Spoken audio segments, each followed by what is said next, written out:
باللہ من الشیطان الرجیم بسم اللہ الرحمن الرحیم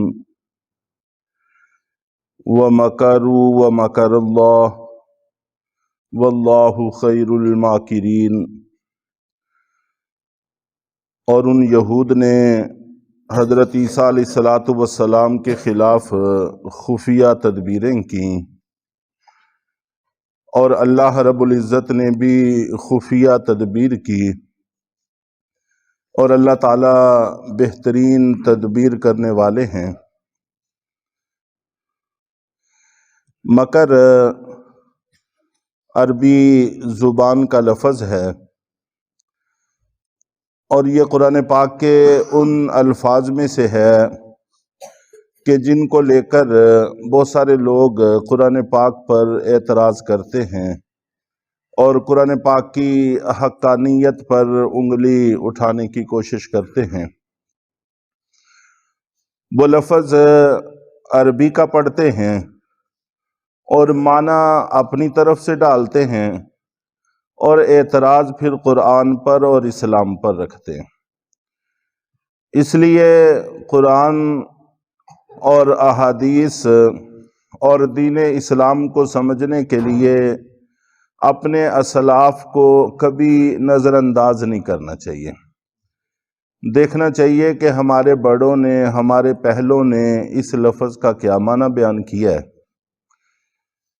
بعض بزرگ اپنے سے پہلے جو لوگ ہیں، صحابہ کرام سے لے کر اب تک جتنی کڑیاں ہیں جن کے ذریعے سے ہم تک دین اسلام پہنچا ہے، ان کو ویٹ پیپر سے تشبیہ دیتے ہیں۔ ورق رکھا ہوتا ہے اور اس کے اوپر ایک وزن رکھا ہوا ہوتا ہے۔ بس اوقات آج کل ہم موبائل رکھ دیتے ہیں، پہلے پتھروں کے مختلف ٹکڑے ہوتے تھے وہ رکھ دیتے تھے، تو پھر پنکھے کی ہوا ہو، باہر کی ہوا ہو، تو پیپر وہاں سے اڑتا نہیں ہے۔ یہ تو ہو سکتا ہے تھوڑا بہت پھڑ پھڑائے، لیکن وہاں سے نکل کر کسی اور طرف جاتا نہیں ہے، اپنی جگہ پر پڑا رہتا ہے۔ اور اگر وہ پیپر سے اٹھا دیا جائے تو پھر وہ ہواؤں کے رحم و کرم پر ہے۔ ہوائیں اس کو اڑائیں، جہاں چاہیں گرائیں، پھر اس کا اپنا کوئی عزم ارادہ کاغذ کا نہیں رہتا۔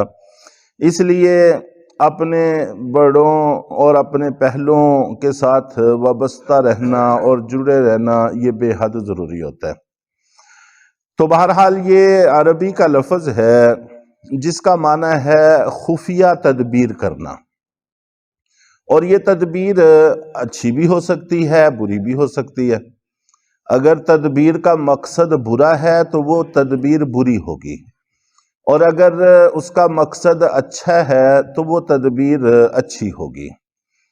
چنانچہ قرآن پاک میں دوسری جگہ پر یہ لفظ استعمال ہوا ہے، وہاں پر وَلَا يَحِيقُ الْمَكْرُ السَّيِّئُ، مکر کے لفظ کے ساتھ سیئ کی صفت ذکر کی ہے، جس کا مطلب یہ ہے کہ بری تدبیر۔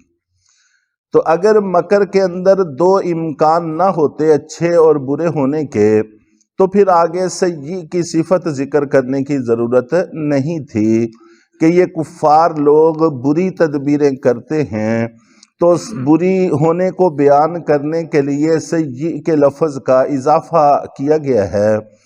تو جو اس بات کو متعین کرتا ہے کہ مکر صرف خفیہ تدبیر کو کہتے ہیں، جو مقصد کے اعتبار سے اچھی بھی ہو سکتی ہے اور بری بھی ہو سکتی ہے۔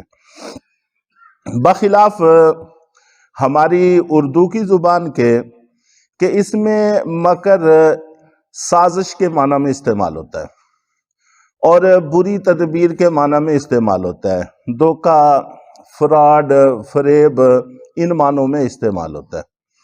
اور ایسا ہو سکتا ہے کہ ایک لفظ ایک زبان میں اچھے معنی میں استعمال ہوتا ہو اور دوسری زبان میں برے معنی میں استعمال ہوتا ہو، ایسا ہو سکتا ہے۔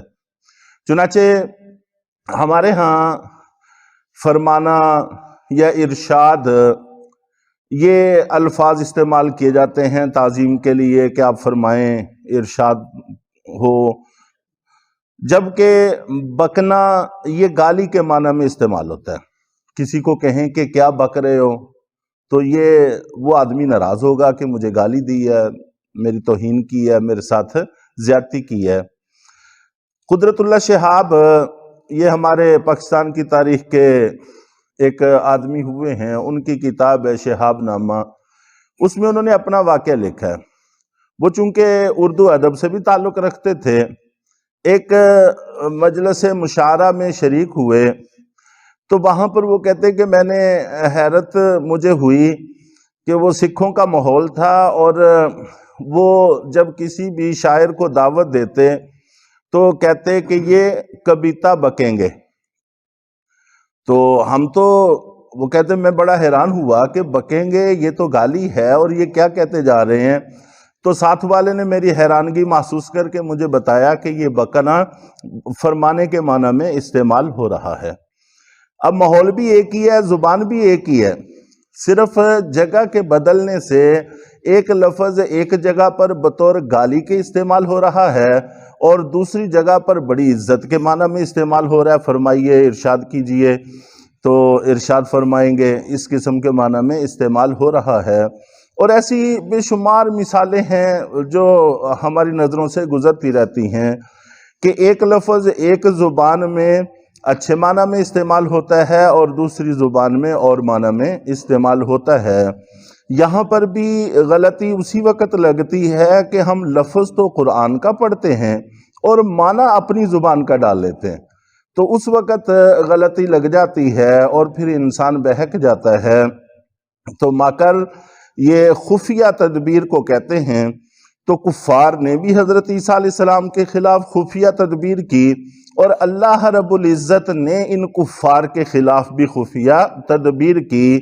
اور یقیناً جب اللہ کسی کے خلاف تدبیر کرتے ہیں تو پھر اس کا مقابلہ نہیں کیا جا سکتا. اسی کو پھر آگے کہا گیا کہ بہترین تدبیر کرنے والی ذات تو صرف اللہ ہی کی ہے.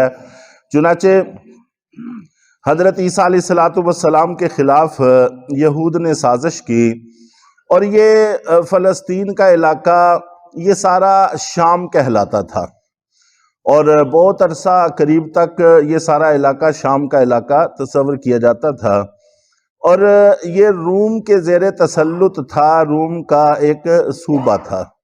چنانچہ یہود نے ساز باز کر کے حکمرانوں سے رابطہ کیا، انہوں نے مرکز میں رابطہ کیا. تو مرکز والوں نے یہ کہا کہ اگر ایک آدمی کو پھانسی دینے سے امن ہو سکتا ہے تو اس میں کوئی حرج کی بات نہیں ہے. اور یہ بدبختی ہمارے ہاں آج تک چلی آ رہی ہے. یہ طاقتیں ہمیشہ یہ سمجھتی ہیں کہ اگر جس طرف کم ہیں بس ان کے خلاف فیصلہ کر دیا جائے، حالانکہ اسلام کا یہ مزاج نہیں ہے. اسلام یہ کہتا ہے کہ حق کے مطابق فیصلہ ہونا چاہیے. اگر ایک آدمی حق پر ہے وہ ایک طرف ہے اور دوسری طرف پوری سلطنت ہے اور وہ غلطی پر ہے، تو اسلام حق کے خلاف حق کے ساتھ کھڑا ہے اور حق کے مطابق فیصلہ کرنے کی تعلیم دیتا ہے.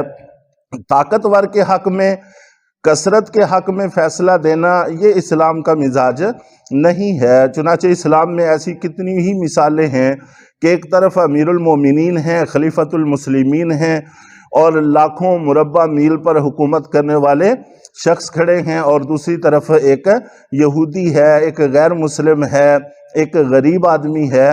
تو عدالت ہمیشہ حق کے ساتھ کھڑی ہوتی تھی اور اسی کے حق میں فیصلہ دیتی تھی جو حق پر ہوتا تھا. تو یہ ایسی مثالیں اسلام کا حصہ ہیں اور ہم لوگ ان پر فخر بھی کرتے ہیں اور کرنا بھی چاہیے. تو بہرحال عیسیٰ علیہ السلام کو پھانسی دینے کا منصوبہ ترتیب دے دیا گیا، اور حضرت عیسیٰ علیہ السلام ایک مکان میں تھے اور ان کے مکان کا گھیراؤ کیا گیا اور ان کو پھانسی دینے کا منصوبہ ترتیب دیا گیا. اللہ رب العزت نے حضرت عیسیٰ علیہ السلام کو آسمانوں پر اٹھا لیا اور ان کی جگہ پر ایک اور شخص کو، شمعون قرینی یہ اس کا نام ہے، اس کو پھانسی دے دی گئی. یہ جو اس کو پھانسی دی گئی تھی اس کے حوالے سے بھی آگے پھر مختلف صورتیں ہیں۔ بعض مفسرین کا کہنا یہ ہے کہ اس کی شباہت حضرت عیسیٰ علیہ السلام سے ملتی تھی، تو چنانچہ اندھیرا تھا، غلط فہمی میں اس کو پھانسی دے دی۔ اور زیادہ تر روایات میں یہ ہے کہ یہ ان یہودیوں ہی کا ایک آدمی تھا، اور اس پر اللہ تعالیٰ نے حضرت عیسیٰ علیہ السلام کی شباہت ڈال دی تھی۔ پہلے وہ آپ کے ساتھ ملتی جلتی شکل والا نہیں تھا، اب شباہت ڈال دی گئی تو اس کو پھانسی دے دی گئی۔ اور کچھ روایات ایسی بھی ہیں کہ حضرت عیسیٰ علیہ السلام نے اپنے ماننے والوں سے یہ کہا تھا کہ تم میں سے کون ہے جو میری جگہ قربانی دے گا کہ جس کے بدلے میں اللہ تمہیں جنت عطا فرمائیں گے۔ چنانچہ ان کے حواریوں میں سے ایک نے کہا کہ میں اس کے لیے تیار ہوں، تو ان کو پھر حضرت عیسیٰ علیہ السلام کا لباس پہنا دیا گیا اور ان کو پھر پھانسی دی گئی، اور حضرت عیسیٰ علیہ السلام کو آسمانوں پر اٹھا لیا گیا۔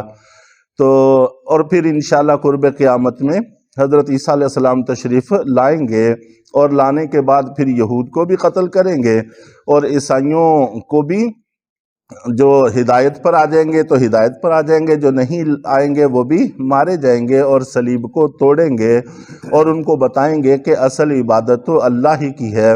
اس سے متعلق انشاءاللہ کچھ باتیں اگلے درس میں عرض کی جائیں گی۔ اللہ تعالی ہم سب کو صحیح راہ پر چلنے کی توفیق عطا فرمائے۔